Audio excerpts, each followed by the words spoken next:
Evet, Akıllı Piksel'e hoş geldiniz. Bu haftaki konumuz WordPress nasıl kurulur? Değerli dostlarım, bu videoyu izleyenlerin ilk defa bir site kurmak istediğini ve hiçbir şey bilmediğini varsayarak anlatıma başlıyorum. Videoyu izleyerek hem öğrenmiş olacaksınız hem de kendi WordPress sitenizi kurabilir hale geleceksiniz. Yine de takıldığınız bir yer, başaramadığınız bir nokta olursa hatalı yapmak yerine bekletin. Bize yorum bölümünden sorularınızı sorun, geri dönüş sağlayalım. Ama lütfen çektiğim video ile ilgili sorular olsun ki aradığını yorumlarda bulmak isteyen diğer izleyicilere gereksiz yorum kalabalığı yapmayalım. Dikkatlerini dağıtmayalım. Bu tarz içeriklerin devamı gelecek. Sizler de devam videosu istiyorsanız abone olarak bize bunu belirtebilirsiniz. Bir WordPress altyapılı web sitesi kurmak için iki şeye ihtiyacımız var. Ürün olarak domain, hizmet olarak hosting. Domain kavramının karşılığı alan adıdır. Hosting kavramının karşılığı barındırmadır, depolamadır. Şimdi bu konuyu net olarak anlamanız için güzel bir örnek verip devam edeceğim. Hosting'i bir ev gibi düşünmenizi istiyorum. Bu evin içerisinde de eşyalar var. İşte bu eşyalar sizin sitenizdir. Mesela sayfalarınız, yazılarınız, görselleriniz. Hosting'i bu şekilde kafanızda görselleştirin. Domain ise bu evin adresidir. İnsanlar alan adını yazar, yani sizin evinizin adresini ve sitenize ulaşır. Bizim web sitesi kurmak için bir eve yani hosting'e ve o evin adresine yani alan adına ihtiyacımız var. Buraya kadar işin başlangıç kısmını öğrendiniz. Bundan sonraki aşamada aldığınız alan adını ve hosting'i birbirine bağlamanız gerekiyor. Bunu nasıl yapacağınızı gösterdiğim iki tane video var kanalımızda. Hosting ve domaini ikisini de aynı firmadan aldıysanız ya da hosting'i farklı firmadan, domaini farklı firmadan aldıysanız her iki koşulda da nasıl hosting ve domain bağlama işlemi yapabileceğinizi videolarımda gösterdim. Bu iki videonun linkini de sizlere açıklama kısmında veriyorum. İhtiyacınız olursa bakabilirsiniz. Şimdi aşamalarımız neydi? Domain aldık, hosting aldık, bunları birbirine bağladık. Sonrasında da sitemize SSL sertifikası tanımlıyoruz. Bunu da nasıl yapacağınıza dair kanalımızda video mevcut. Linkini de açıklama kısmında bırakacağım. Sırada web sitemizin altyapısını kurmak var. Sitemizin altyapısı WordPress'tir. Yalnız buraya dikkat edin. WordPress.org altyapısıdır bizim kullanacağımız. WordPress.com değildir. Bunu karıştırmayalım. Hosting hizmeti aldığımız siteye gidelim. Giriş yapalım. Ürün ve hizmetler sekmesi üzerinden daha önce almış olduğumuz hosting hizmetini bulalım ve yönet diyelim. Karşımıza gelen ekranda cPanel bölümüne geçiş yapalım. Aşağıya doğru indiğimizde Scripts bölümünü içerisinde WordPress'i göreceksiniz. Buraya tıkladığımızda WordPress'i kuracağımız ekran karşımıza geliyor. Yükle butonunun yanındaki oka basın ve Custom Install seçeneğiyle devam edin. Sitenize ait URL'in belirlendiği yer burası arkadaşlar. WordPress kurulumuna geçmeden önce son aşamadan bahsetmiştim. SSL sertifikası tanımlayacaksınız diye. Sertifika tanımlamadıysanız eğer HTTP olarak iki tane seçenek var karşınızda. Bunları size şöyle anlatayım. Örnek olarak sitemizin adı deneme.com olsun. Diyelim ki sertifika tanımlamadınız ve tanımlamayacaksınız. O zaman sitenizin URL'i http://deneme.com ya da http://www.deneme.com şeklinde olabilir. Size sertifikasız olarak bu iki tip URL'i sunuyor. Hangisini tercih edersiniz? Peki diğerine geçelim. Diyelim ki sitenize SSL sertifikası tanımladınız. Yine aynı örnek üzerinden ilerleyeceğim.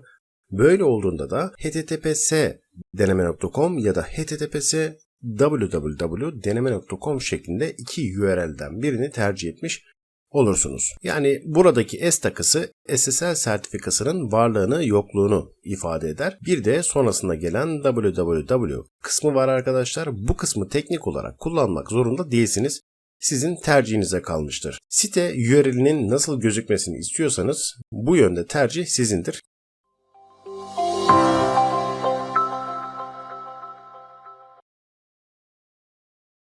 Devam ediyorum.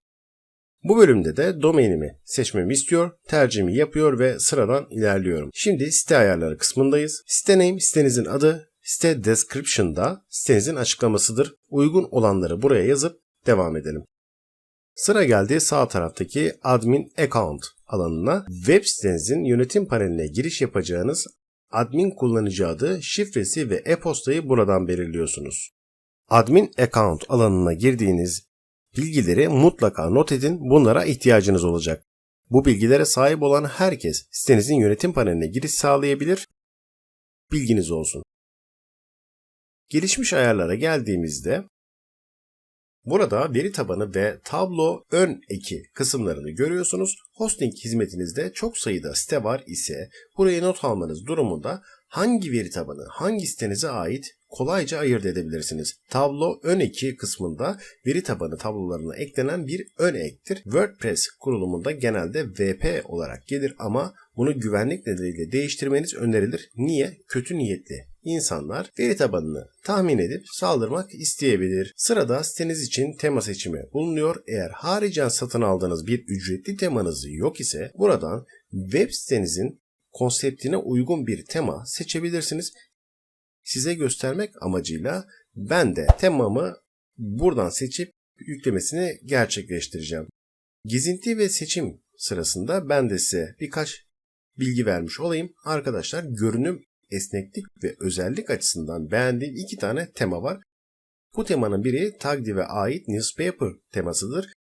Diğeri de Thinfusion'a ait Avada temasıdır. Bu 2 temayı da hali hazırda kullanıyorum. YouTube kanalımızda da bu 2 temaya yönelik detaylı eğitimlere de yer vermekteyim. Bunun da bilgisini paylaşmış olayım.